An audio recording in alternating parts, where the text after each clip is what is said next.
continue talking about free cumulants and how we deal with them, or how they are useful. Them last time, and I hope I convinced you that they are good objects to deal with the additive free convolution. Also, because they behave very nicely with respect to taking the sum of three variables. They are just anything. Okay, on the level of the moment, it's very hard to understand what happens if I'm adding two free variables. On the level of the cumulants, it's quite easy. Okay, but still the problem is that the relation between moments and cumulants is given by a combinatorial formula. So maybe if I have the moments of probability measure also, okay, maybe I'm able to get some information about the measure, but but how do I get the cumulants out of this? And in particular, if I know the cumulants, how do I go back? We have those combinatorial formulas, but what I want to do now is to rewrite this combinatorial relation into a relation for the generating power series, because those power series, they allow analytic machinery. Good, so I put my moments and the cumulants as coefficients in some power series. At the moment I consider them just as formal power series, and I just want to use them for rewriting the relation between moments and cumulants. Now, okay, so I take one power series, which is the moment series, so I call it M of Z, and this has as coefficients the moments. So, and I choose to have a constant term 1, and then the other guys are just going, so the nth moment goes with the coefficient of Z to the n, and I'm going from 1 to infinity. So Mn is my sequence of moments of the variable which I consider. Okay, and then I know from moments I can get cumulants, and I put the cumulants into another series, which I call C, cumulant series, also starting with 1, and the coefficients in the series are the kappas. The cumulants I call kappa n.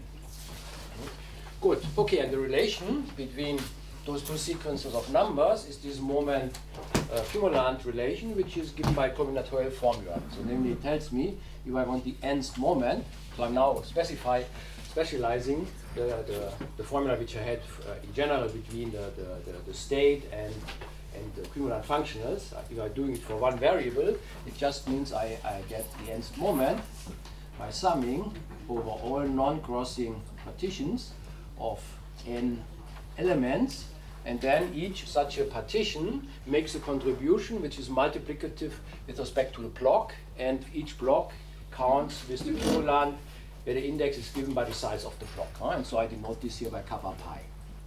So this is this product. Okay, maybe just as an example again, so M3, so what is this? For this I have to sum, to get this side, I have to sum over the 5 non-crossing partitions of 3 elements.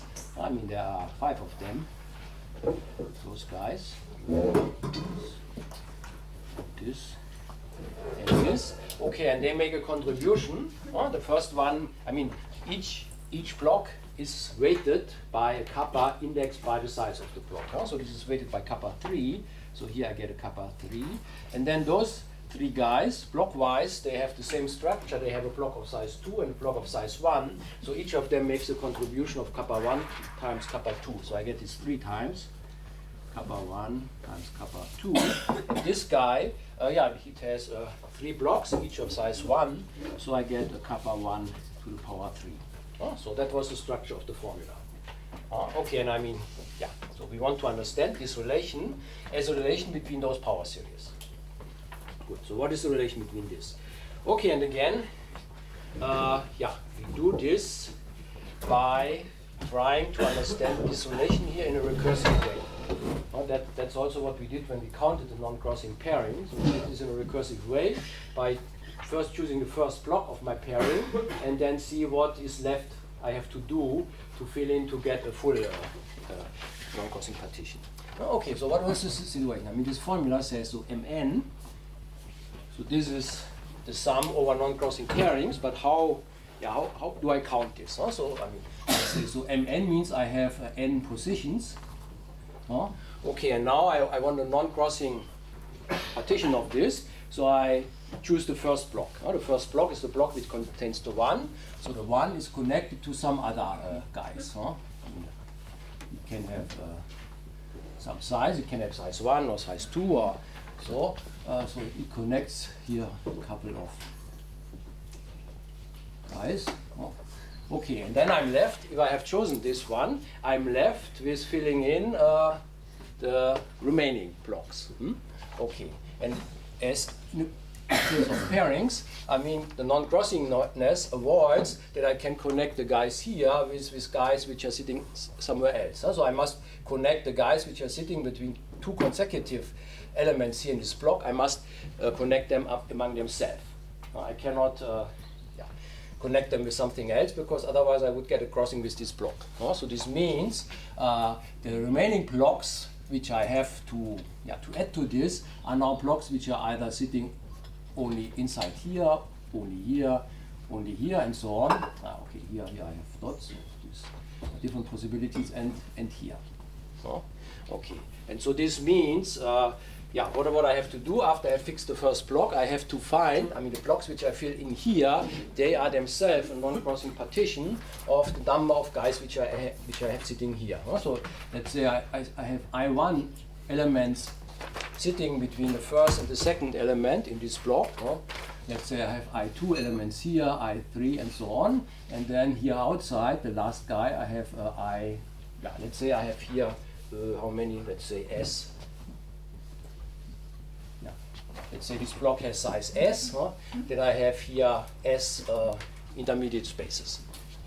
Okay, and so this means what I have to do, I sum over all possibilities. So first of all, I sum over the length of this block.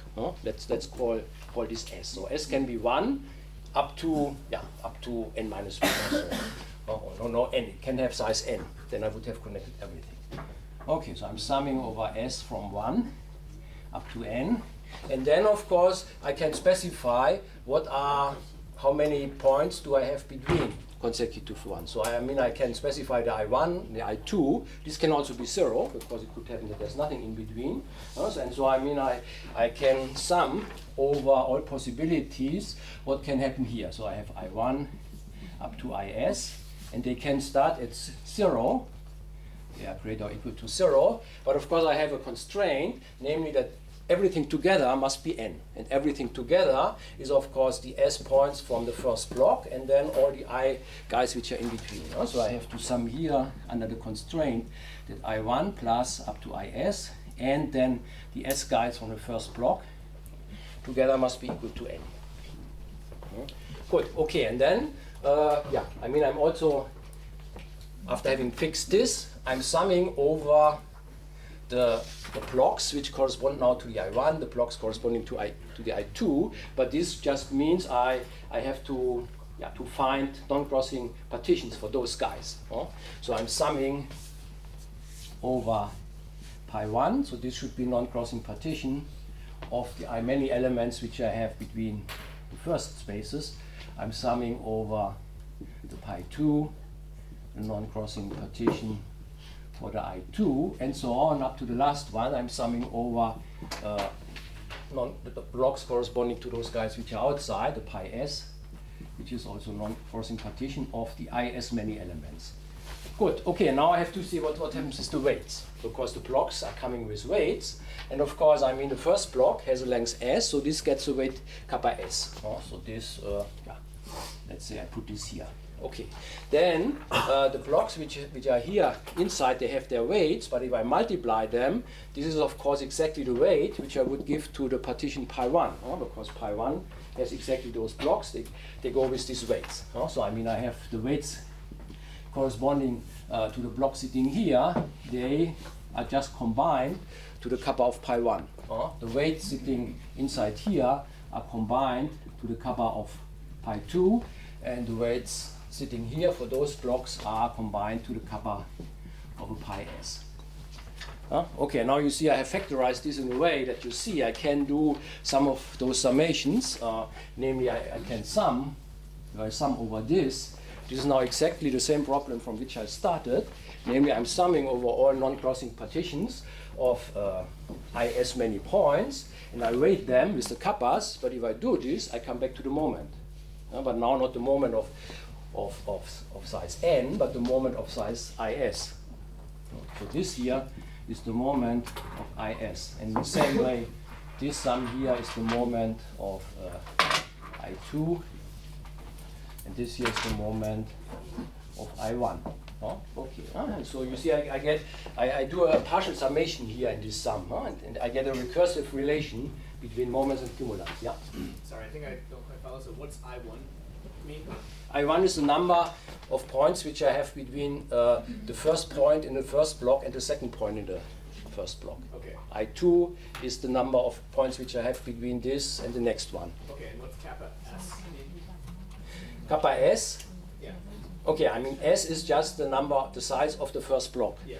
And so this is S, and then the weight is kappa S. Okay. So I mean here, the weights which I have, I have the kappas, either the kappas have as an index a number, and then it's just the nth cumulant, and that's what the weights are counted with those guys. Yeah. But if I take a few blocks together, then I write a kappa pi, and then the kappa pi is the product of the kappas corresponding to the blocks. Yeah. So this only is one block. This is the first block.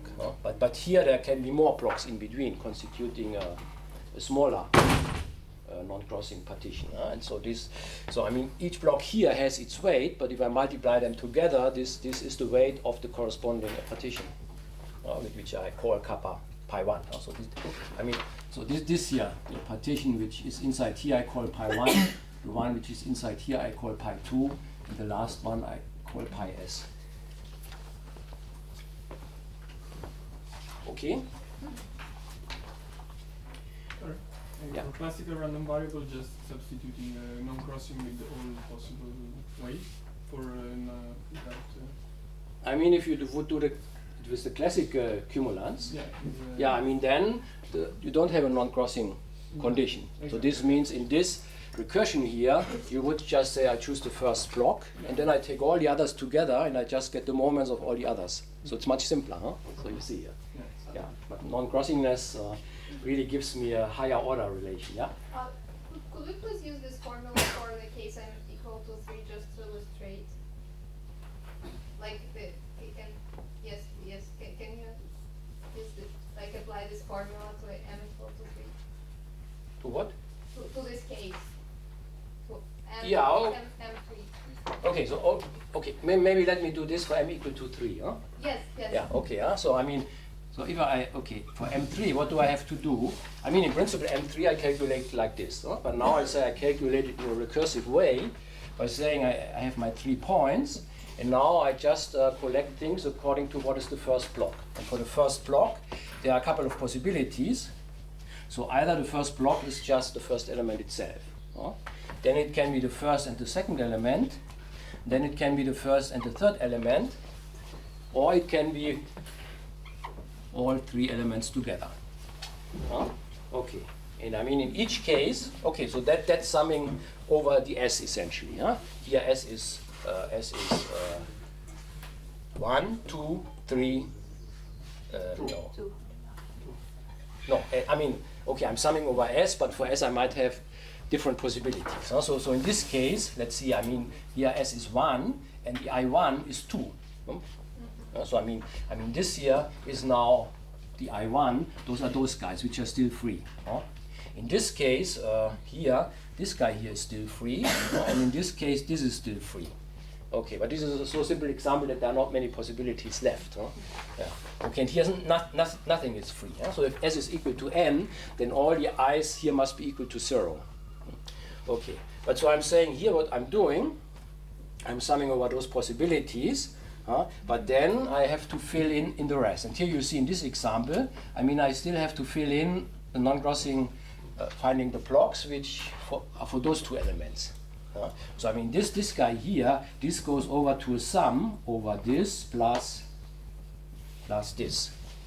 But summing here over those 2 guys, This gives me exactly the second moment for this guy. M2.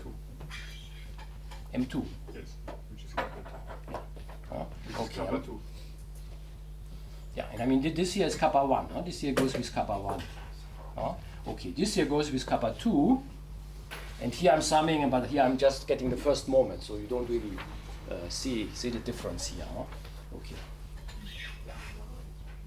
Maybe I should do it for M4, maybe. Okay, or is it clear? Yeah, it's clear. Can Okay. you just say what the values of S are for those 4 lines? So the first line is S equals 1. S equals 2, S equals 2, S equals 3. It's just Okay. the size of this block. Okay.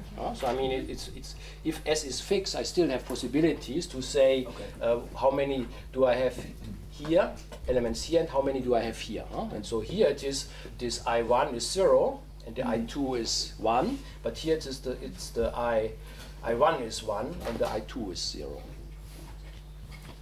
I have a related question. So if you did this with classical variables, for a moment generating function, you would put a 1 over n factorial. Yeah, Is exactly. that an important difference here, or is it just a matter of convention? No, it's important, because otherwise, I mean, n factorials here would make out a mess out of it. In a Okay. classical situation, you need it because you have multiplicities Okay. which you can take care of this.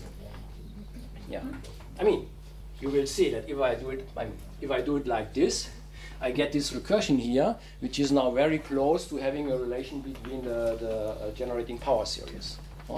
So I mean, what I have here is now the sum as from 1 up to n, and I'm summing over the i's with this special condition.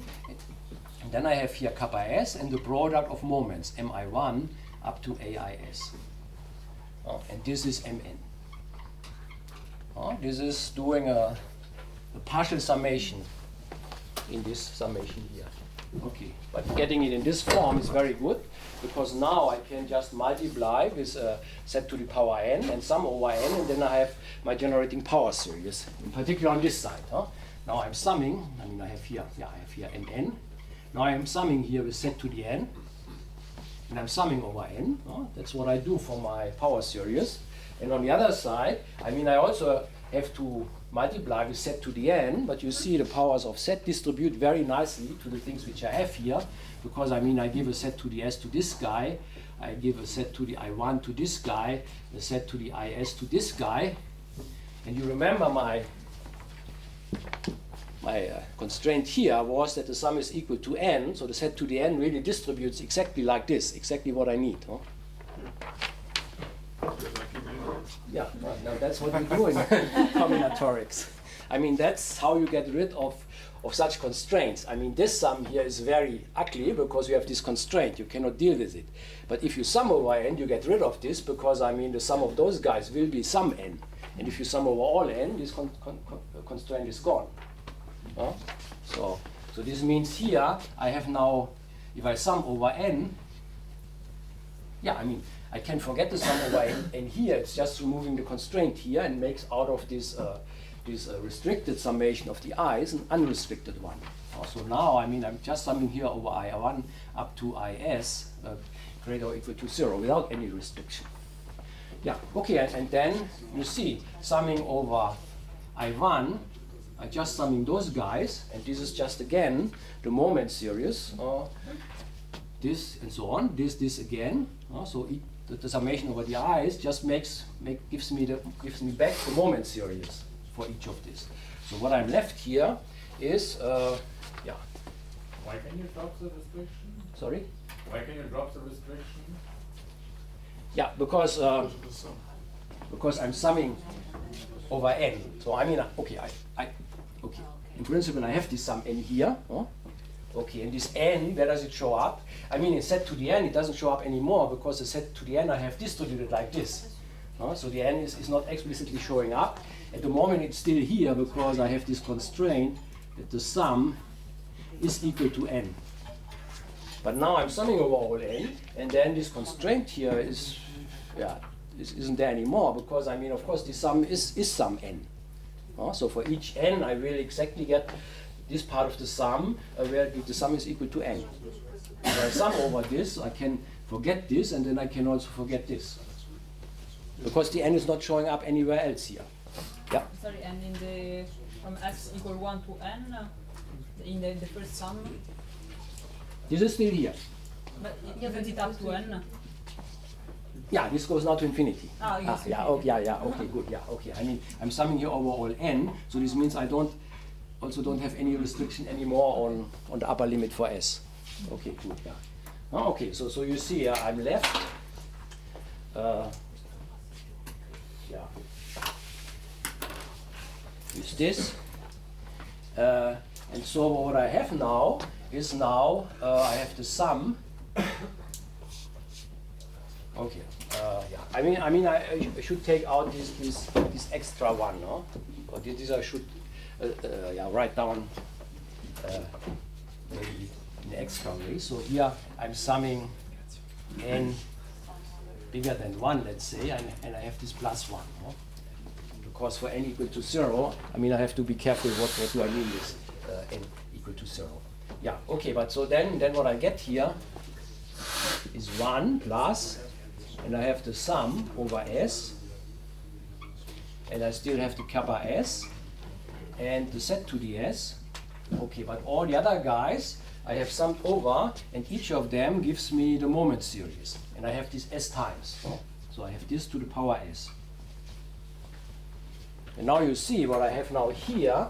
This is my cumulant series, but the argument is now not just z, but it is z times m of z.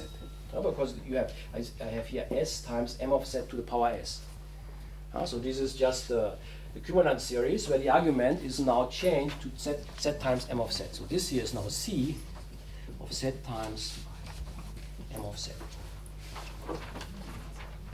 Yeah, and this is now what I want, namely what I have here. So this here I started from the moment series, and I can write this as the cumulant series applied at this argument, which involves also the moment series. So what I have is a functional relation between the moment and the cumulant series. Yeah. You have replaced the sum over I1, for example, with mz. And there's a plus 1 in the definition of mz. Where is it? This is because the i's can start at 0, and this gives the 1.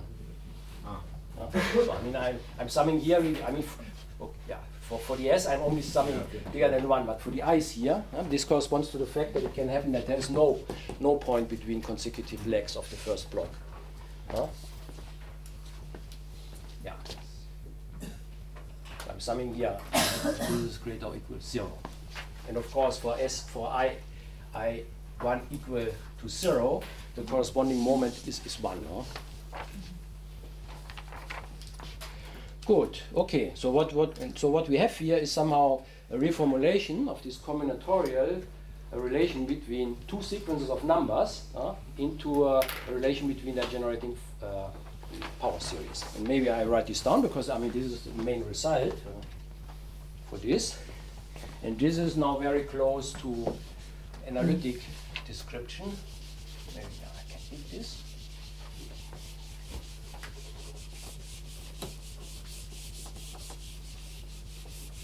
But you see, this is nice combinatorics. It's just to understand how do you count non-crossing partitions, and putting it then in power series. But that's the usual game in enumerative combinatorics, how you translate such things into power series. Good. Okay. So the statement is that if I have these two sequences of numbers, the mn's and the kappa n's, they don't need any probabilistic meaning. It's just two sequences which are related by this combinatorial relation. By this relation, maybe let me write it again, that mn is given by summing over all non-crossing partitions of n elements, and then each of those guys is weighted with this factor kappa pi, that this is equivalent, you can also go the way back, to this relation between those two series, namely it's c of z times m of z is equal to m of z. Okay. Good, and maybe now I should make a remark about classical cumulants, because you also asked the question, what happens if I do this with classical cumulants? And of course, you can do the same, and then you get maybe the relation which you know for the classical cumulants. So namely, if you do this for classical cumulants,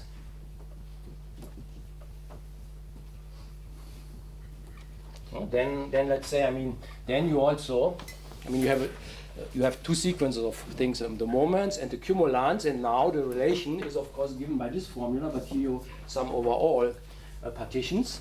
And then, as was pointed out, in the classical context, because there are multiplicities showing up, it's much better to use the exponential generating series. So you divide by a factorial of n. So I take now as the power series m of z, I take 1 plus the sum over the moments, n greater than 1, so I take mn, but I divide this by n factorial, and then I take z to the n. So I take the exponential generating series. And I do the same for the cumulants.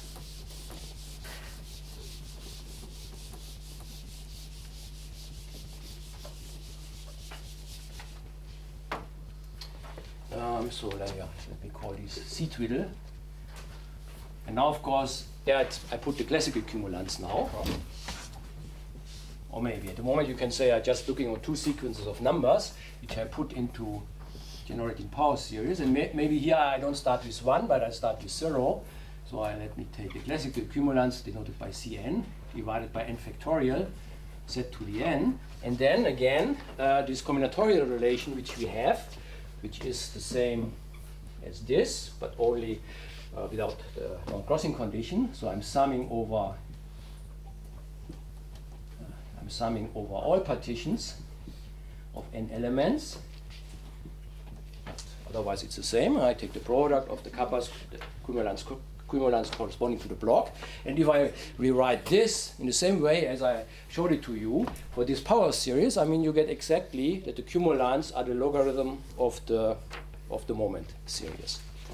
So this here is equivalent, that C twiddle of Z is the logarithm of M twiddle of Z. And probably that's how you know this. And of course you should see that M twiddle is more or less the Fourier transform. If you put also an I here, as an argument, set you take I times T or so, then this is the Fourier transform of your distribution. Okay, and that's also what you usually have in physics. Going over from the correlation functions to the connected ones is you take the logarithm of the corresponding function. Good. Okay, but you see, again, on this analytic level, that this here is the analog of this. This looks very strange. Why?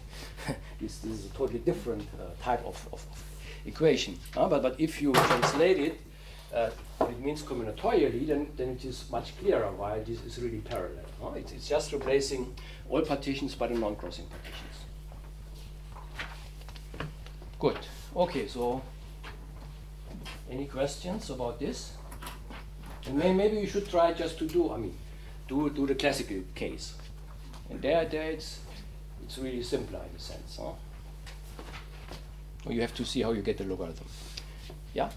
Okay, sorry, going back to the definition of free cumulants, what's still not very obvious to me is why the freeness implies that the crossing partitions also imply this value for the cumulants, because that was clear for the moments in the lecture yesterday when you were deriving the free central-limit theorem, but it's not very clear to me why the same should hold for the free cumulants. So what holds for the free cumulants? The vanishing of. Why are you summing really just over the non-crossing partitions for the free cumulants? Is that a definition? Yeah, that's the definition of the free cumulants, but then of course I have to show that this means that mixed cumulants vanish. Mm-hmm. That's what I tried to motivate last time. Oh, okay. So this is some proof. I see. Yeah, of course. The definition you can make as you like it, but of course it should have something to do with freeness, and yeah. So we have to prove that they actually vanish. Yeah. The vanishing. That was the theorem that that the vanishing of mixed cumulants is equivalent to freeness. If you define the free cumulants here in this form as the summation over non-crossing partitions. But in the same way, in a classical setting, you have to prove that the vanishing of classical cumulants corresponds to classical independence. Yeah, but maybe with this formula, this is somehow maybe clearer because you know that the moments factorize. So I mean, you have a factorization of the Fourier transforms, and then of course the logarithm is additive. So at least the additivity of the cumulants, if you have the sum, I mean this follows more or less directly from this formula with the Fourier transform. Because the Fourier transform of a sum is the product of the Fourier transforms, and if you take the logarithm, they adding up. But here, I mean, it's not so clear because I mean the moment of a sum, you don't really know what this is. So we really have to go to the cumulants, and then we know what it is. Sorry. Yeah. In the classical case, it is easy to invert the relation between C and M. Yeah. But now it doesn't seem so trivial. Okay, I mean, you should think about it. It really, if one is given, then this determines the other as formal power series. So there is always an inverse. And maybe let me first maybe rewrite it in a different way. Maybe then one can say it even in a form where it's maybe even is clearer somehow. Okay. Okay, but you are right. I mean, one should think about whether really this determines one in terms of the other. But you see, because I mean, if you go backwards, this is equivalent to this relation. And for this, we know that I mean the moments are determined by the cumulants, and we can also invert this. The cumulants are determined by the moments. So if you do it like this, then it is clear. Yeah. Good. Okay. But now, I mean, here we have formal power series. They are nice, but in a sense they are still formal. So in a sense it's just a clever way of rewriting the combinatorial relations into a formal power series. Okay, but what we really want is a formal power series which we can also consider as an analytic object. And of course, I mean, Marco talked about the resolvent and all those things. So we have analytic things which determine our distribution, and we also want to go there. And essentially, the moment generating function is more or less close to this guy, but usually we change it a little bit so that we really get the resolvent, or maybe Cauchy transform or Stieltjes transform. So we make a little change of a variable so that really this power series here goes over to just a cousin of it, but a cousin which is really an analytic object. And this is the Cauchy transform. So this means, so instead of M and also the cumulant series, I also change it a little bit, and then I get Voiculescu's famous R transform. So this is, the C here is very close to the R transform, but one has to change it a little bit. The moment generating function, for this I go over to what I call G of Z, which is, which I can write as phi of 1 over Z minus A, if A is my random variable. So you see, this is really the resolvent, or the Green's function, or we usually call it the Cauchy transform, or other people in random matrix theory like to call it the Stieltjes transform, or maybe they put a minus sign there, but all those things are more or less the same. Okay, so I take phi of this, and of course you see, if I make the expansion of the geometric series, this is a power series expansion in moments of A. So because by the geometric series, this is of course, maybe I should. Okay, I think I can hide this here because everybody knows how to do it, but still let me do it. So Z minus A, of course, I want to make a power series expansion in Z, or in A. Let me see. Okay, no. Okay, I take out one set, and then I'm left with 1 over 1 minus A divided by Z. So, okay. And then this is just a geometric series, which is just, so I have one extra 1 over Z, and I have the sum of A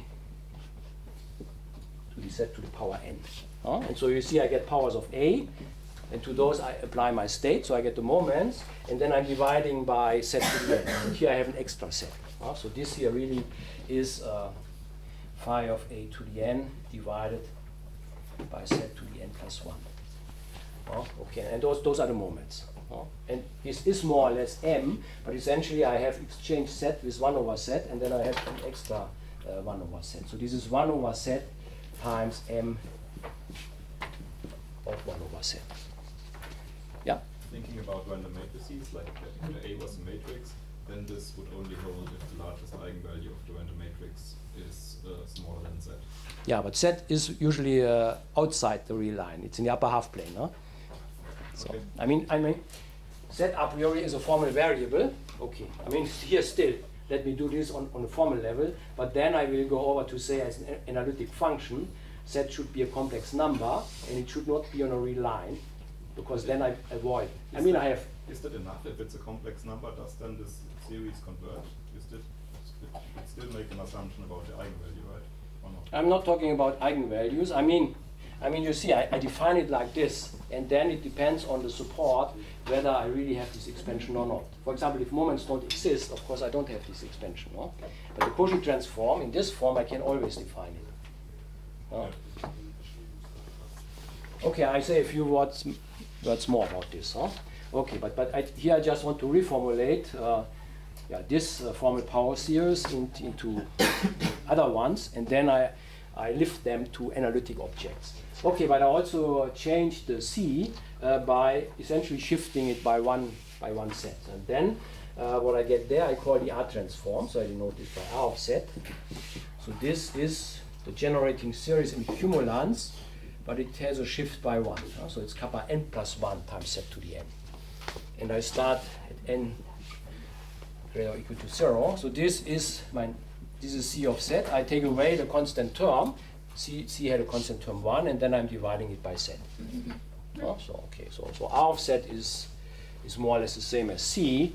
G is more or less the same as n, but considered in 1 over Z. And now, of course, I can rewrite this condition here in terms of R and G. This is just playing around a little bit.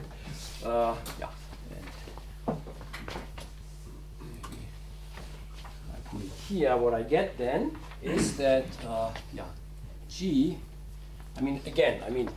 I plugged some series into the other, and then I got back to another one. And here it gives now that actually if I plug R plus 1 over Z into G, then I'm getting back Z.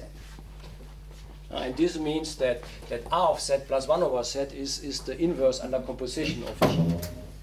And this means I also have it the other way around, that namely if I plug in this guy here, the G, then I also come back to Z. So if I have, it's the same as saying that R of G of Z plus 1 over G of Z is equal to Z. Okay, so those are just reformulations of this relation here into the R transform and the Cauchy transform. Okay, good. Yeah, and that's one of the big first results of Voiculescu. Actually, that the R transform, which we might define by this, is really an object which linearizes the additive convolution. And I mean, we have seen this. I mean, the R transform, the coefficients of the R transform are the free cumulants, and the free cumulants are additive under the free convolution. So the R transform itself is also additive, because each coefficient is additive. So the R transform of A plus B is just the R transform of A plus the R transform of B, because each coefficient has this additivity property.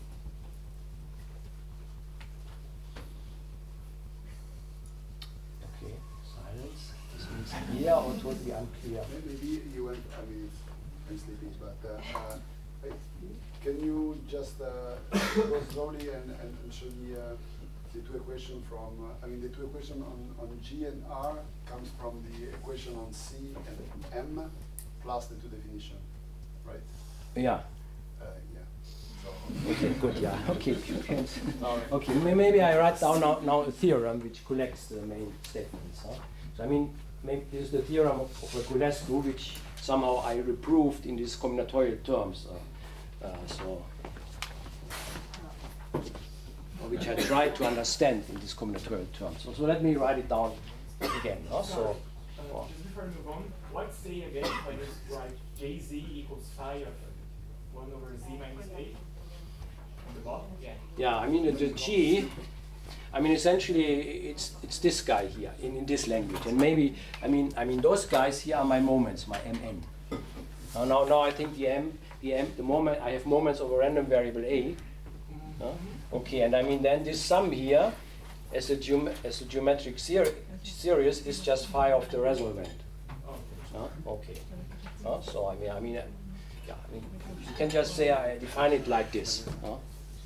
But then as an analytic object, it will be important that I can also write it like this. Okay, so if, for instance, A is a random matrix, Z is just some constant Z times the identity. Yeah. Okay, thanks. Yeah, okay. Yeah.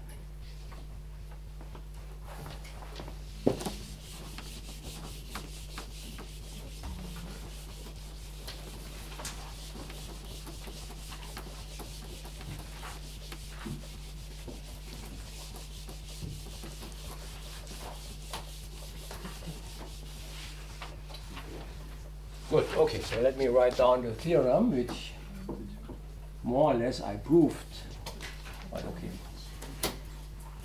if you are too sleepy for the proof, maybe at least let me stress the theorem. So this is due to Voiculescu from the very beginning, 86. So this was one, I mean the free central limit theorem he proved essentially by using this. So this was one of his first results, but essentially I tried to understand what he was doing in combinatorial terms and essentially gave what I presented here in 94. So it's a different one.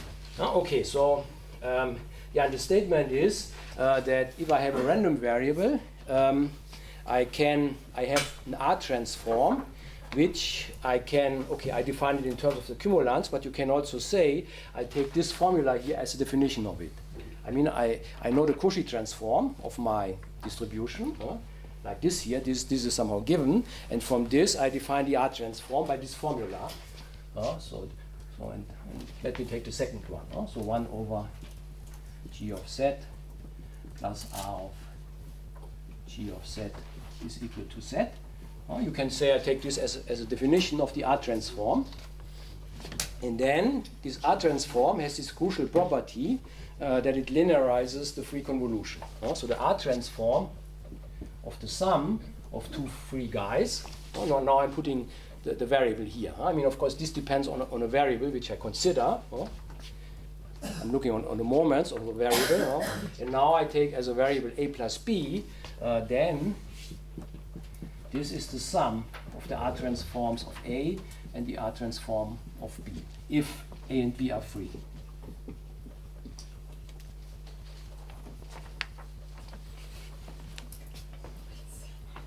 Okay, now you should not sleep, but okay. I mean, this is somehow, the first big result. I mean, the R transform was introduced for this purpose. I mean, you wanted a quantity which behaves like this, but how do you get this? And Voiculescu somehow, by operator theoretic considerations, said it should be done like this. But I mean, in principle, this tells you that this should be something like the logarithm of the Fourier transform.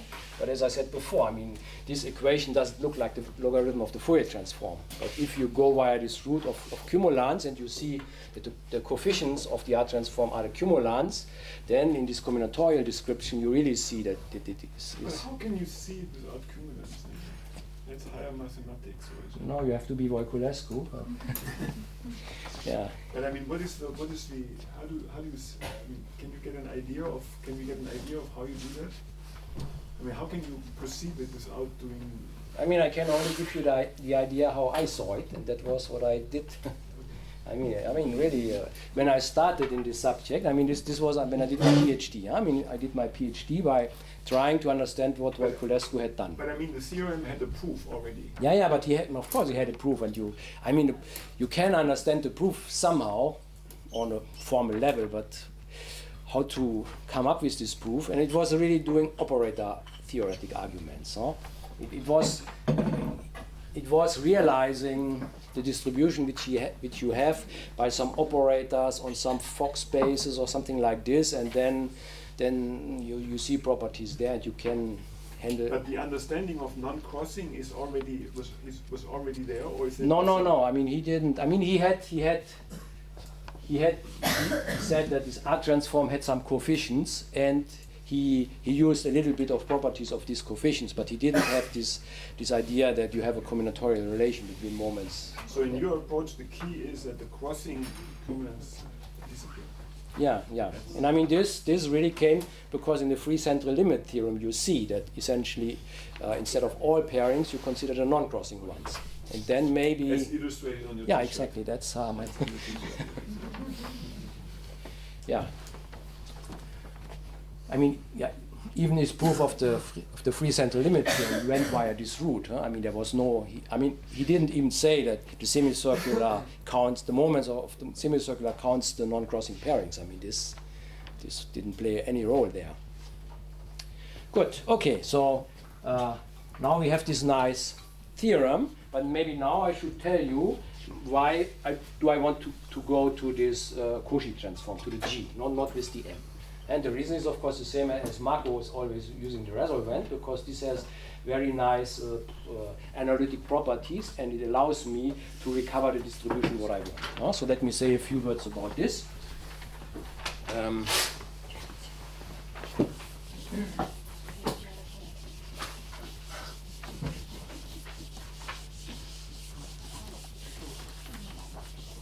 So namely what I'm assuming the Cauchy transform, I can define for any probability measure. So it's like a Fourier transform. It's another transform which has nice properties, and I can recover the distribution from the transform. So I mean, if let's say mu is a probability measure on the real line, and then I define now we officially define this G of Z as a real analytic function. I define it as this integral 1 over Z minus T d mu T. Or the same as phi of 1 over Z minus A, but now for a probability measure. And I define this, of course, okay, I have, of course, problems. So Z is a complex number. And of course, if Z is a real number, I have problems if Z takes on the value of T, which I have in the support here. So I avoid the real axis. I say it's only defined, let's say on C without the real axis, or maybe just on the upper half plane. So usually we just, I mean, it's enough to have the information on one of them.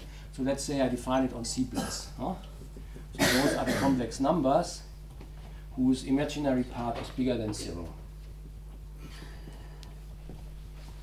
Okay, and then this is really a nice function. It's an analytic function. So it's a very powerful analytic object.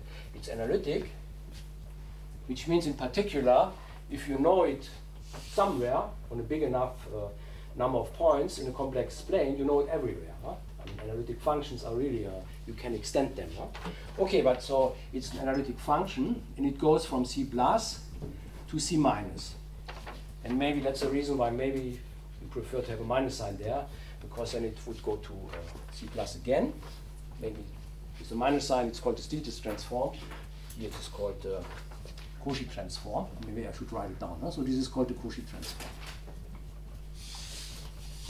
Good. Okay, so this is analytic in the sense of holomorphic. And you have this formula, which Marco was also emphasizing a lot, that you can recover the measure from the Cauchy transform. So this is the Stieltjes inversion formula. So this means, namely, that you get back your measure as minus 1 over pi, and then you take the limit epsilon going to 0 of the imaginary part of G of T plus I epsilon, let's say dt. So this means, okay, you have the real line. You want your measure, let's say your measure has a density, and then this is just the density. You want this at T. At T, your Cauchy transform is not defined. So you go in the upper half plane by an amount of epsilon. I think epsilon was eta, but anyhow. for me it's epsilon. So you go to t plus I epsilon, and there you can apply, there you have the Cauchy transform, and then you take the imaginary part, and you go with epsilon to 0. So you go really to the point t. And then this imaginary part converges with this minus and this 1 over pi to your original distribution. Okay, and Marco, I mean, you, instead of saying you take the imaginary part of going to the relaxes, you can also say I take the difference between this guy and the guy below, and the real parts, they will go away, and the jump which they make is exactly twice what you get here. So there you also have to divide it by an additional 2. So this is the Steel's inversion formula.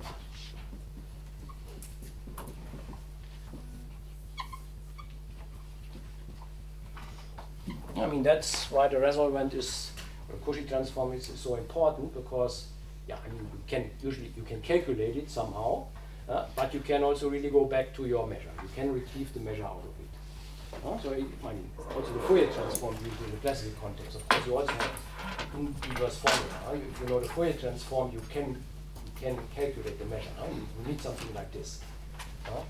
Measures are complicated objects. I mean, you like to deal with them by associating some nice functions to them. Functions are things we can work much better with. So you can describe measures by their transforms. Good. So let's see what next. And now maybe I should do an example. Namely, now maybe I can use this to fill in what was, yeah? Wait, can you explain this formula again? Yeah, so, okay, so the Cauchy transform is defined in all of the upper half plane, no? Okay. Yeah. And what I want is my measure.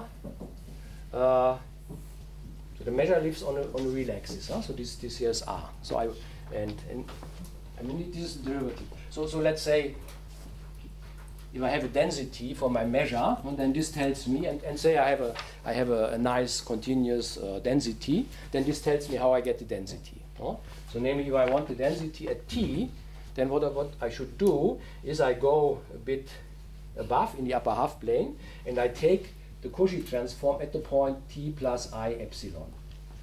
That is defined. Okay, then I take the imaginary part of this, and now I let epsilon go to 0. The statement here is this converges to something. I mean that it converges might not be so clear a priori, but this has a limit, and if I divide this by pi and multiplied with minus 1, then I get really the density of my distribution. But let me do an example which shows you what you really have to do for this. Okay, and maybe this example I want to do to fill in what was left over when I did the free central limit theorem. Namely, I showed you in the free central limit theorem what you get in a limit is a distribution whose moments are given by counting non-crossing pairings, which are the Catalan numbers. And then I told you, okay, that's a semicircle. But I didn't, okay. I mean, of course, you can check it by calculating the moments of the semicircle, but here this somehow gives you a way of getting the semicircle directly without knowing a priori what it should be. So namely, let us see how we do this in this setting.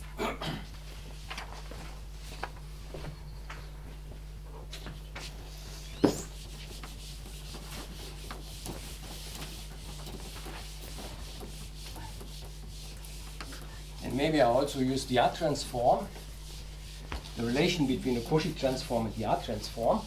So what I need is a Cauchy transform. You can say, okay, the Cauchy transform has as coefficients now the Catalan numbers, but even still, how to use this? Maybe not so clear.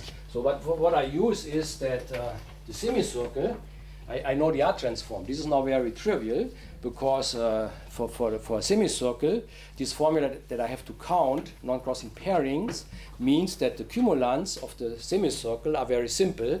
Namely, only the second cumulant is equal to 1 and all other are 0. Because I mean the general formula tells me I have to sum over all partitions and I have weights for them.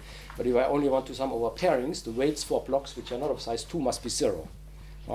Okay, so this means, yeah, so if I'm looking on the semicircle distribution, or the distribution which I get in the free center limit theorem, then, okay, I mean, from what I did there, I saw that the free cumulants of this distribution are, in most cases, 0, and only for n equal to 2, they are equal to 1. In the same way as for classical Gauss, only the second cumulant is equal to 1.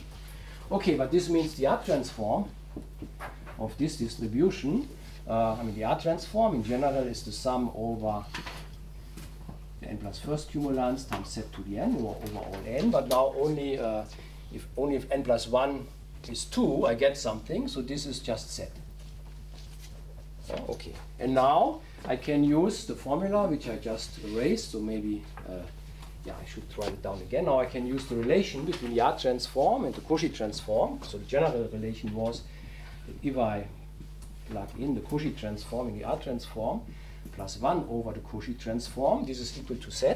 That was the general relation. But now the R transform is just the identity. So what I have here is just g of z plus 1 over g of z. Okay, and so you see I get here a quadratic equation for my g. So this means what I have here is that, yeah, I multiply the g, and then I get z times g of z is equal to g squared plus 1. So I have a quadratic relation. And of course, this quadratic relation corresponds to the recurrence relation for the Catalan numbers. I mean, you could also get this by saying, okay, the Cauchy transform here has as coefficients the Catalan numbers. For the Catalan numbers, I know that I have a recursion, and then if you work this out, you also get this. But this recursion is essentially telling us that the free cumulants are equal to 0, so it's more or less the same. Good, but in any case, from this knowledge, yeah, that we have here distribution, which is counting the non-crossing pairings, we get this relation for the Cauchy transform. Okay, and of course a quadratic equation, so we can solve this. So this means g of z. So what is it? A quadratic equation has two solutions. So it is z plus minus the square root of z squared minus 4 divided by 2. Okay, and now of course I should maybe make a choice, and I know that the Cauchy transform must land in C minus, and this is only true for one of the signs. So because I know what kind of object the Cauchy transform is, I can choose the right solution here. There's only one which really is the Cauchy transform, and I must choose the minus sign for this. So here we need the minus, because I mean the g of z, if z is the upper half plane, must be in the lower half plane. I can check that this only happens for the minus sign. Good, and then I mean now I have the Cauchy transform, I have it explicitly, and now I can use this Dieter's inversion formula, which means essentially I have to plug in for, if I want my density at t, I have to plug in for z, I have to plug in t plus I epsilon and let epsilon go to 0. Okay, and in principle, I mean, I get the same formula for t equal to 0. So, and then I have to think about what this means. So what I get is minus 1 over pi. I get the imaginary part of this thing here. Yeah, when z is equal to t plus I epsilon, epsilon goes to 0. So this z goes to t, and here I get minus t squared minus 4 divided by 2. Good, okay, and now of course we need the imaginary part. And of course t is a real number now. T doesn't have an imaginary part, so this goes away, the real part doesn't matter. Yeah, but here, the square root, of course, this might have an imaginary part. If what I have under the square root sign is bigger than 0, then of course I have a real square root. The only problem is if what is below here is negative, because then the square root will actually be an imaginary part. And this means exactly that t should be between minus and plus 2. And now you see why somehow I get something which lives on a compact interval from this here. I mean, I have here this analytic function in the upper half plane, but if I go to the real axis, I mean, there are really, this cut is somehow evolving, yeah? Because this imaginary part really sees this. Also, so this here, yeah, I mean, here, what I get here, so this is this 1/2, and then I have the imaginary part of the square root of t squared minus 4. Okay, but this is, yeah, this is 0 if t is bigger than 2 in absolute value. So this is 0 if t is bigger than 2, and if t is between -2 and 2, I mean, I get exactly, yeah, I mean, the root of this is I get the square root of if I invert it. Huh? And you see, I mean, I have here minus, this goes away with this minus, this is good, because the density should be positive. And I also get this 1/2 pi. I mean, I get everything precisely. All the constants and so are there, they must be there. This formula tells me exactly what it is. So it's 1/2 pi, 4 minus t squared. And this is exactly the density of the semicircle. Oh, okay, so I hope this shows somehow how this works. Sorry. Could you repeat the intuition why we know that the Cauchy or the still just goes to C plus or C minus? Goes to what? The Cauchy goes to C minus? Goes from C plus to C minus. Okay, yeah, let's see. Hopefully I'm wrong. Okay, so let's see. Z is in C plus, so Z minus T is also in C plus. So 1 minus 1 over an element in C plus is in C minus. Yeah, Okay, good. Yeah. No, Okay, then I'm I was integrating. confused on the other. Okay, now I see. Yeah, okay. So I'm integrating over things in C minus, and I get something in C Yeah, of minus. course. Yeah, good. Okay. Sorry. Going back to that, so the equation the mu of t, so the third line, is it something we can derive from the first line, or what? Yeah, what I is- mean, okay, you mean this here? Yeah. Yeah, okay, I mean, what you have to do is, I mean, you have to calculate the imaginary part of this. I mean, the imaginary part of the integral is the integral over the imaginary part, and then you write it down, and then essentially what you see is that this at I, yeah, So if you you get the calculate delta it at I plus function from, epsilon, what you have is actually the convolution, the Poisson kernel applied to your original distribution. So it's essentially, it's a convolution of your distribution with this delta peak, right? If Yeah, epsilon goes okay. to 0, it gives you delta peak. Huh? So So this it's is, okay. So it's you Yeah. basically you derive it from the first line. yeah, you Okay. derive it. And actually, I mean, what you have here, even without epsilon going to 0, it's always a probability measure. No? So this really means, even if you don't have densities, this side here converges in the weak sense as probability measures to the original one. But it's exactly this idea that what you do, if you look here, you convolve your thing with a kind of approximation of a delta p, which gets narrower and narrower if epsilon goes to 0. Can I ask another question? Yeah? So in this example here, where is the freeness? Where does it end? No, freeness does not enter at all anymore here, because I'm just looking on one variable. Huh? Okay, yeah. But I mean, I'm looking on a special variable which has a very nice R transform. I mean, it has very nice free cumulants. I mean, that's like saying in the classical context, if you have one Gaussian variable, there's no independence there, but still it's the most important distribution in the classical context. And here the semicircle is the most important distribution. Yeah. Good. Yeah? It's might be very trivial, but why do you have to take this limit to compute the measure? Why couldn't you just, for instance, take epsilon to 0 and just take the imaginary part of g?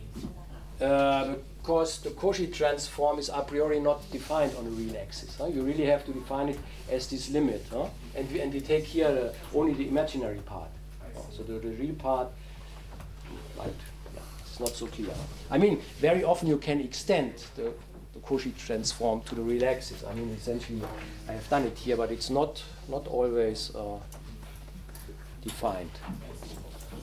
Yeah, in particular, I mean, this has a limit as a measure. So I mean, if you start from something which has a nice density, then you come back and then you can extend it, because that's what I'm saying here. But if this here has not a pointwise limit, then okay, then you have to interpret in a more general way. Good. And so maybe let me just make one remark about, I mean, this analyticity of the Cauchy transform is really how it is used here. I mean, in principle, I derived, you can say, I derived this here as the equation from the recurrence of the Catalan numbers. So I derived this from the knowledge of the moments of my distribution. Okay, but if you think of G only as a formal power series, I mean, you can only derive this if set is very large or 1 over set is very small. So essentially, you can do an expansion about infinity as power series, and then everything converges, and then you get this equation. Okay, but then, because you know that the Cauchy transform is an analytic object, you know that this equation is not only valid about infinity, but it is valid everywhere in the upper half plane. And you can solve it and you get it everywhere. In particular, you get it close to the real axis, because the real axis is where we have to go to see the density. At infinity, we see the moments, but at the real axis, there we can see the real distribution, the density. And the analyticity allows me to go from infinity to the real axis. Okay, good. So. Good, yeah. And now, okay, let me make one final remark on this, that namely now maybe, of course, we can now use this for dealing with the problem of the free convolution.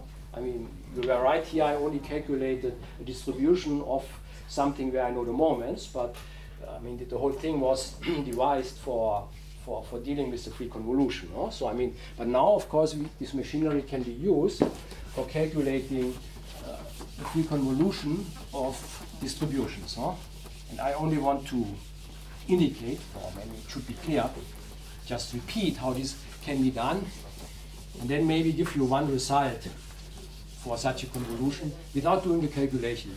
I mean, it's a similar calculation as here. It can be done, but it takes some time, so I don't want to be saying too much of this. But so, I mean, if A and B are free variables, and I want to calculate the distribution of A plus B. So what do I do? I mean, I have to, let's assume that A and B are free, and then, of course, from the knowledge of A, I calculate its Cauchy transform. Okay, and from the knowledge of B, I calculate its Cauchy transform. So essentially, I mean, this is on the level of moments. Okay, but for moments or Cauchy transforms, of course, I don't know how I get the Cauchy transform of the sum of them. But I have devised the R transform for doing this. So out of the Cauchy transform for A, I calculate the R transform of A. Out of the Cauchy transform for B, I calculate the R transform of B. And now I know what to do. Because now if I want to get the R transform of A plus B, then this is just the R transform of A plus the R transform of B. Okay, and then I go back again to the Cauchy transform. Okay, and then I can use the Stieltjes inversion formula also maybe to get really some concrete density, or at least I have all the information which I can have about my distribution.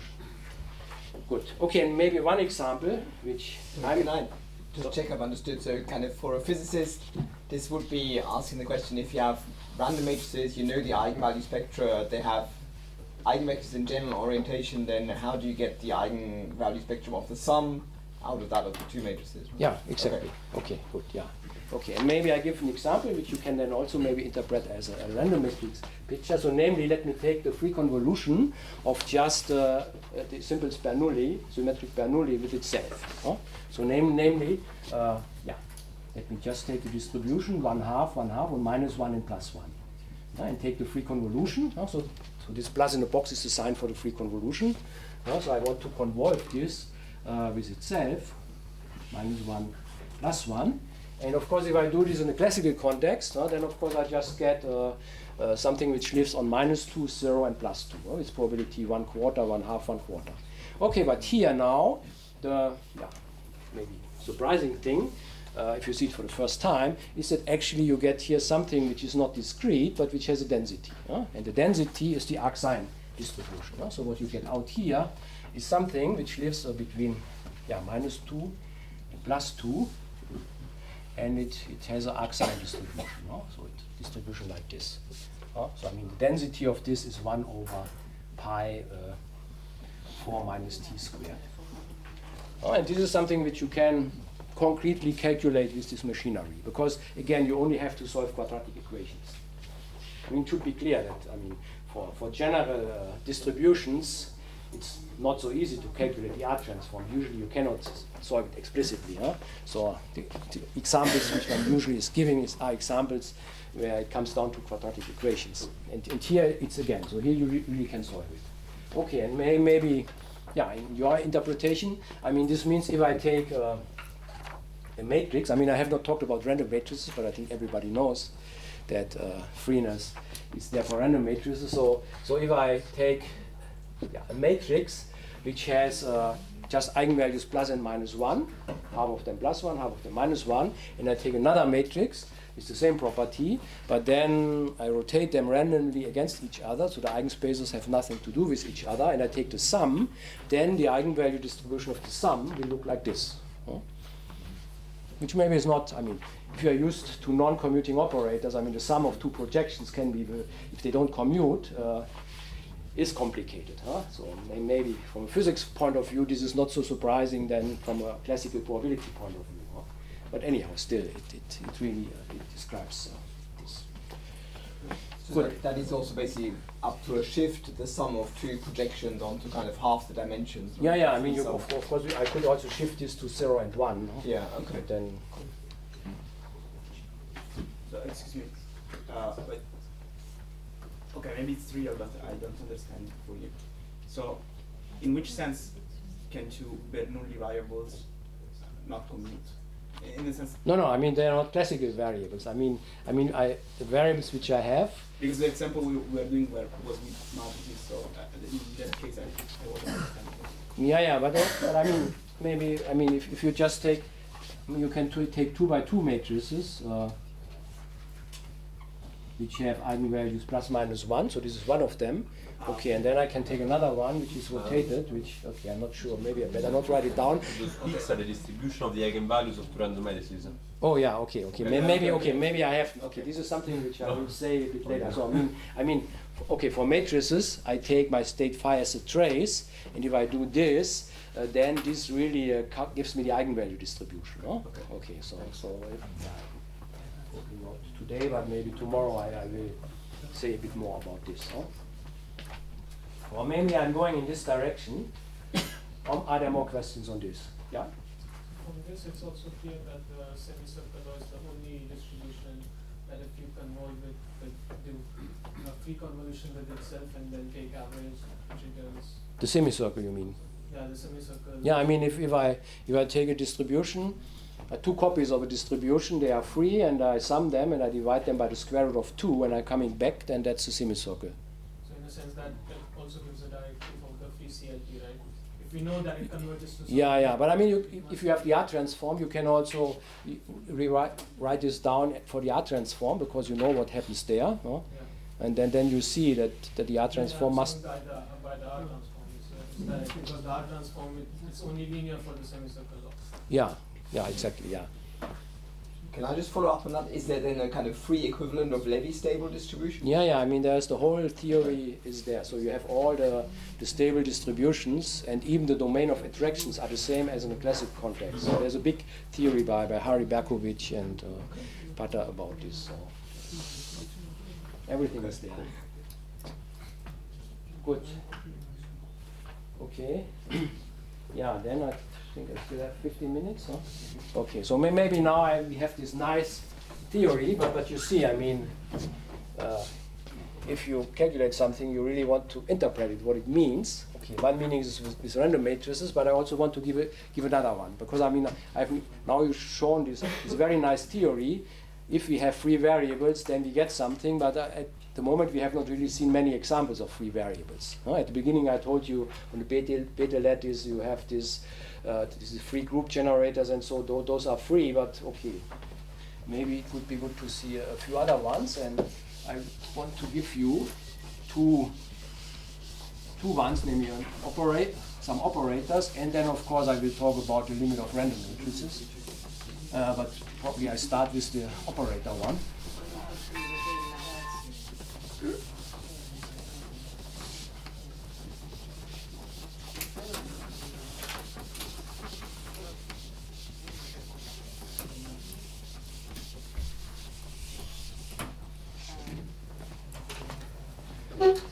Good, okay, yeah, so, and maybe for realizations, I want to give you realizations of, let's say, free semicircular operators. Maybe that's the most basic things. One semicircle is, of course, what you get in the free central limit theorem, and if you have several of them, that's somehow the most basic things. Like in a classical context, you have a Gaussian family of variables. So in the free world, we have a semicircular family. Good, okay, and of course I can describe them. Okay, so let's say I want to tell you how can I describe or what concretely realize free semicirculars. So let's say I have R operators, and each of them has a semicircular distribution. And then we know exactly what the mixed moments are, and maybe the best way of expressing this is via cumulants. So namely, what are the cumulants on those variables? So I mean the kappa n of those guys, where I plug in any possibility for my S here. Then of course this is only different from 0 if n is not equal to 2. So I have delta n2, so n must be equal to 2, and because only those, for semicircular variables only those are there, and of course if they are free, the mixed variables are also equal to 0. So this means if I only have 2, I only have I1 and I have I2, and then they must also be the same. So this means kappa of S1, S3 is equal to 0 because mixed cumulants vanish. So I have here also delta of I1 and I2. They must also be the same. Or maybe in terms of moments, I can also say it nicely. So namely, what is, maybe that's even nicer because it's again counting Si1 up to Sin. So how do I calculate this mixed moment? This is given by counting all non-crossing pairings, but I have a constraint now, namely that the pairings must connect the same variables. I mean, this is what this kappa 2 is telling me, because if I connect different variables, then the corresponding kappa is equal to 0. So this here is the number of non-crossing pairings of n elements, but I have a constraint. I cannot just connect everything with everything, but I have to connect, each pair must connect the same variable. So pi pairs only the same variables. Good. Yeah? Could you, the right hand side of the second line is, on the left side we have the cumulant of a subset of variables, and on the right side we have a delta. So this is, okay, maybe, so this is saying that kappa n of something, this is 0 if n is not equal to 2, and if it is equal to 2, I mean then I can have Si and Sj here, and then this is delta Ij. No, it's my bad. I thought that was yeah, that was what I wanted to say. Maybe it's better to. The delta looks good like a Your deltas look a lot like S's, I think. Yeah, okay. I have written this here on my notes, but I thought maybe I can save some time. If you save some time, you have to do it anyhow, and then you have to explain why you didn't do it in the first place. So I'm now doing exactly what I shouldn't do, but okay, so next question. Sorry, So this is kind of the free version of the Wick theorem? Yeah. Okay. Just to be sure that I understood. Yeah. Actually, Wick's theorem in mathematics is also called Isalis theorem, something which I only learned a few years ago. In statistics, 1920 or earlier, it was done by Isalis. So you still can call it Wick theorem, but maybe at least sometimes maybe Isalis should also show up. But I also call it Wick theorem because I'm so used to it. Yeah. Okay. Good. Okay. So that's somehow the abstract description of free semicirculars. But then I want to give you concrete, and a very concrete one is really by operators. Concrete operators on concrete Hilbert space, which really have this distribution. No? And this is given by operators on a full Fock space. So concretely, on a full Fock space, I mean Fock space at least should sound not too bad here. And then I'm using a creation and annihilation operators. So via creation and annihilation operators. Okay, and that's, we will see. Maybe that's the next thing I want to say. And then the third is asymptotically as limits of independent GOE matrices. Good, okay, and yeah, the power of free probability is somehow that that all those things are somehow connected and you can switch between them. And you can use random matrices to learn something about operator algebras, but you can also use ideas which are developed in free probability or so to say something about random matrices. Okay, yeah, maybe. Okay, so the next part would be the full Fock space. Okay, so maybe I can at least write down the full Fock space. Maybe then give the realization I can do tomorrow, but maybe just that you have seen, or full Fock space. I'm not sure. I mean, you know the bosonic and the fermionic Fock space, I suppose. Huh? Okay, but the full Fock space is much easier. In free probability, everything is much easier because you don't have combinatorial factors, you don't have symmetrization, and so on. So what is the full Fock space? So you start from a Hilbert space, and then you build. I mean, the Hilbert space is the one-particle space, and then you build multi-particle spaces and take the direct sum over this. So the full Fock space, this is a direct sum of tensor powers of H, running from 0 to infinity. Okay, and for n equal to 0, of course, you have a one-dimensional thing which you say is generated by one vector, which we call a vacuum. So H to the power 0, this is just multiples of the vacuum, some vector, some specific vector, which we call. So what was that? What is that? Omega? No, what's that formula? This just tells that if I, for n equal to 0, what I mean with h to the power 0, I mean this is a one-dimensional space, and it's generated by one vector, and I call this vector omega. Okay, that's what. Yeah. Good. Okay, so it's good. Okay, and this is that's what usually is the vacuum where no particle is present. Okay, and now, in the bosonic Fock space, now you symmetrize this thing. But here we don't do any symmetrization, but we just go with the tensor power as it is, and we take the inner product as you take it for a tensor product of Hilbert spaces just by multiplying the inner product. So the inner product, so I have to define inner product on this Fock space. And of course, particle spaces, or a different number of particles, they are orthogonal.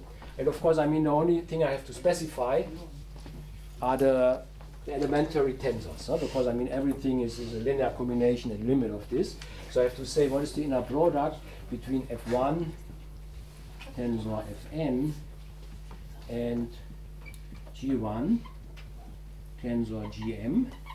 And of course, if n is different from m, they are orthogonal. So it's delta nm, and if they have the same number of factors, then I just take the product of the corresponding guys. But I mean, I take the inner product between F1 and G1, the inner product between F2 and G2, and so on. No permutation, whatever. I mean, that's how how you define a priori the inner product between the tensor product of Hilbert spaces. Only in the bosonic one you want to symmetrize things, so you symmetrize this, and then of course the inner product somehow pairs everything with everything. But that's not what we are doing here. We keep the order. So it's really the product of inner product between F1 and G1 up to between Fn and Gn. Good, so let's see, still a few minutes, so I can still define the creation and annihilation operator. Okay, I mean, yeah, so if you have a setting like this, then we define a creation operator, and the annihilation operator is the adjoint. If I have an inner product, I mean, I don't have a choice. Then it is clear what it should be. So they are adjoints of each other. And how do I define the creation operator, let's say? Of course, I mean, if I have a tensor and then I create something, I'm just adding this as an additional tensor. But because things don't commute, I have to decide where do I want to put this one. I mean, if everything is symmetric, I mean, it doesn't matter where, I mean, F1 tensor F2 is the same as F2 tensor F1 in the bosonic Fock space, but here it is not.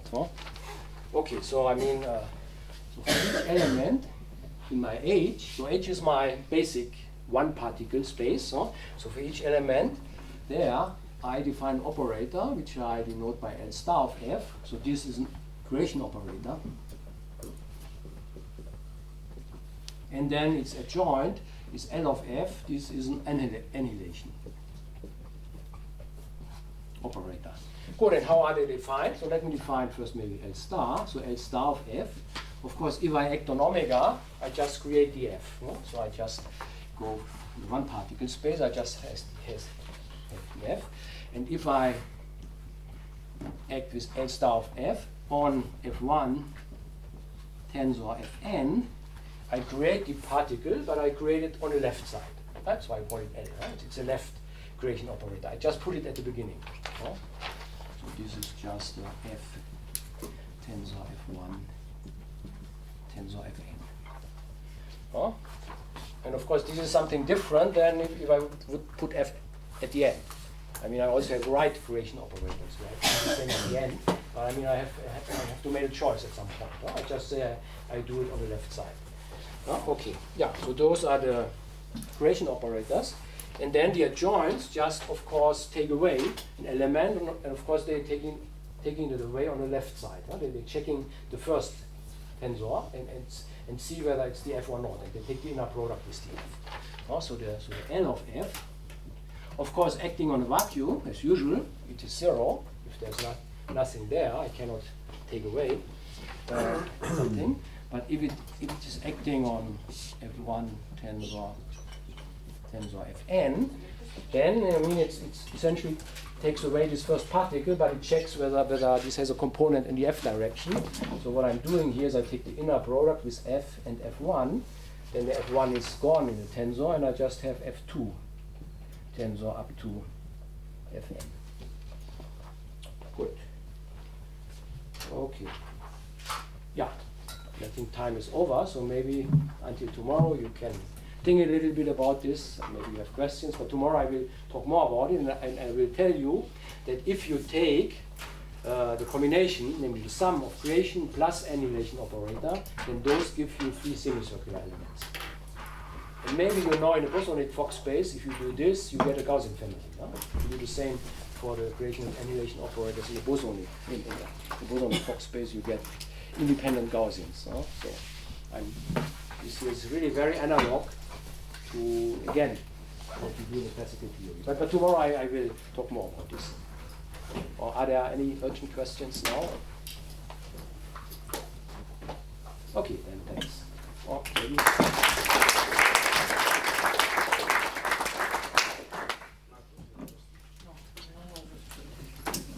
All right, so we meet here at 8:30 for the question and answer. So this will be for the corner and 10 minutes.